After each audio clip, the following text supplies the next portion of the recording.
Alpha, leader, chef de meute, guide, meneur. Souvent on se demande quel mot employer pour définir le statut du maître ou bien pour parler d'un animal avec un statut important dans une meute.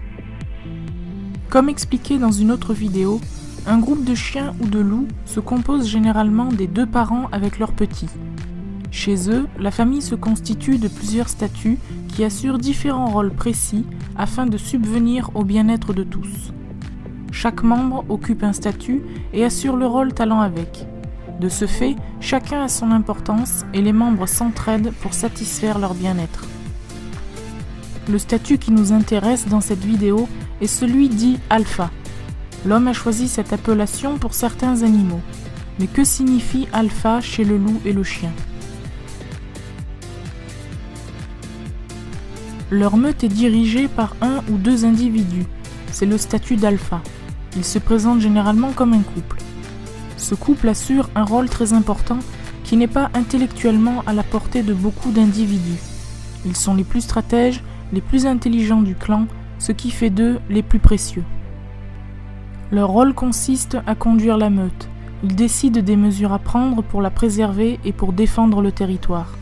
Ils dégagent une énergie haute qui est calme, détendue, assurée, autoritaire et déterminée, ce qui mène les autres à leur faire confiance, à se sentir en sécurité et à se détendre car chacun reste à sa place.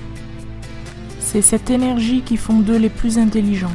Ils sont les mieux placés pour conduire le groupe, prendre les meilleures décisions et de ce fait préserver la famille. Ils sont justes envers les autres membres. Ils disciplinent avec bon sens. Leurs corrections sont précises, justifiées et dosées en fonction de l'individu. Car ils savent prendre naturellement en compte l'âge, la situation, le statut et l'énergie de chaque membre qu'ils corrigent. De ce fait, les statuts et les rôles de chacun ne sont pas ambigus. Tous peuvent se détendre, ce qui limite les conflits. Ce qui compte le plus pour eux, c'est de maintenir la survie de la famille. Et pour cela, ils vivent en groupe sous la directive d'un couple alpha. C'est pour eux un besoin vital que de suivre des individus en qui ils ont confiance, car ils leur procurent une meute, une sécurité et de la nourriture.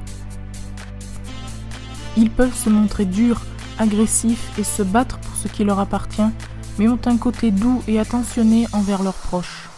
Chez eux, il n'y a pas de cruauté gratuite. Chaque acte a une raison d'être. Définition de leader. Sens 1. Personne qui est à la tête d'un groupe, prend la plupart des initiatives, mène les autres membres du groupe, détient le commandement. Plutôt utilisé pour l'homme.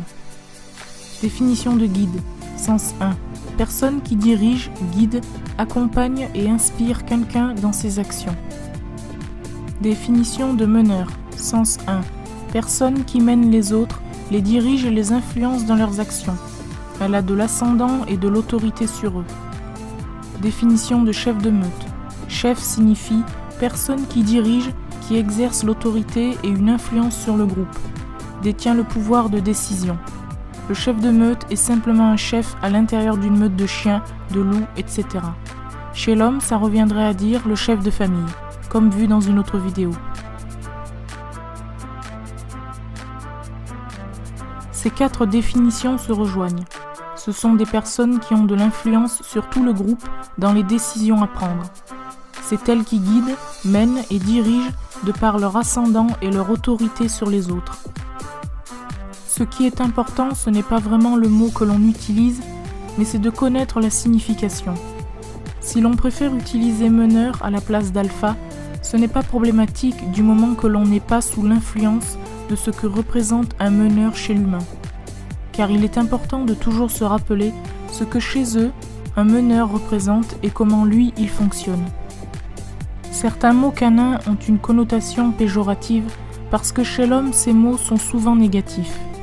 Mais ce n'est pas parce que l'homme est peu souvent un bon patron, un bon dirigeant, juste, tolérant et de bon sens, que l'animal l'est aussi.